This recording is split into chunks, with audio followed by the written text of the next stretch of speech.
Supreme court ने electronic voting machine EVM के वोटों का voter verifiable paper audit trail VVPAT पर्चियों से 100% सत्यापन की मांग वाली सभी याचिकाएं खारिज कर दी। मामले की सुनवाई करते हुए कोर्ट ने कहा कि उम्मीदवार चाहे तो चुनाव परिणाम घोषित होने के 7 दिन के भीतर रिजल्ट की दोबारा जांच की मांग कर सकता है। ऐसी स्थिति में मशीन के माइक्रो कंट्रोलर की जांच इंजीनियर की ओर से की जाएगी। सुप्रीम कोर्ट के जस्टिस दीपांकर दत्ता ने अलग से लिखे फैसले में कहा कि लोकतंत्र का मतलब है कि उसके सभी स्तंभों के बीच समरसता रहे और विश्वास का निर्माण करने का प्रयास करना जरूरी है। इसके लिए खुली बहस, पारदर्शिता और लगातार प्रणाली में सुधार के लिए लोकतांत्रिक प्रैक्टिस की भागीदारी जरूरी है। जस्टिस दत्ता ने कहा कि तथ्यों के आधार पर बैलेट पेपर वाले सिस्टम में लौटने का सवाल नहीं है। जस्टिस दत्ता ने जस्टिस संजीव खन्ना के फैसले से सहमति जताई और अलग से फैसले में उक्त बातें कही।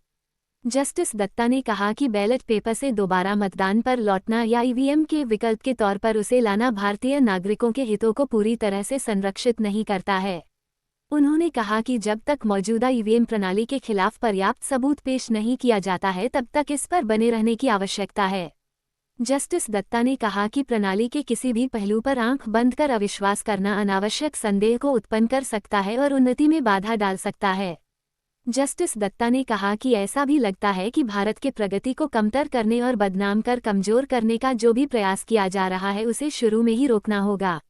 उन्होंने कहा कि कुछ सालों में कुछ निहित स्वार्थ वाले ग्रुप द्वारा राष्ट्र की उपलब्धियों को कमतर आंकने का प्रयास किया जा रहा है और इस तरह की प्रवृत्ति बढ़ रही है। जस्टिस दत्ता ने चुनाव आयोग के वकील की उस दलील को स्वीकार किया जिसमें कहा गया था कि पुराने जमाने की बैलेट पेपर वाली प्रणाली पर लौटने की बात करने से वोटरों के दिमाग में अनावश्यक संशय पैदा होगा और यह मौजूदा प्रणाली को बदनाम करने और वोटिंग प्रोसेस को पटरी से उतारने की मंशा है। आने वाले दिनों में लोग ईवीएम सिस्टम में सुधार की अपेक्षा रखेंगे या फिर कोई और बेहतर प्रणाली चाहेंगे। सुप्रीम कोर्ट ने ईवीएम निर्माताओं के इंजीनियरों को यह इजाजत दी है कि वे परिणाम घोषित होने के बाद दूसरे और तीसरे स्थान पर रहने वाले उम्मीदवारों के अनुरोध पर मशीन के माइक्रो कंट्रोलर की वेरिफिकेशन करेंगे। एक ईवीएम में 3 इकाइयां होती हैं जिनमें बैलेट यूनिट, कंट्रोल यूनिट और वीवीपीएटी शामिल होते हैं।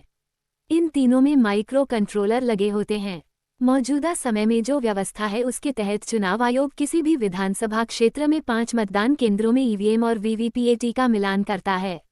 सुप्रीम कोर्ट ने अपने फैसले में कहा कि जो भी उम्मीदवार दूसरे और तीसरे नंबर पर आता है, अगर उसका आग्रह होगा तो ईवीएम निर्माताओं के इंजीनियर जांच करेंगे।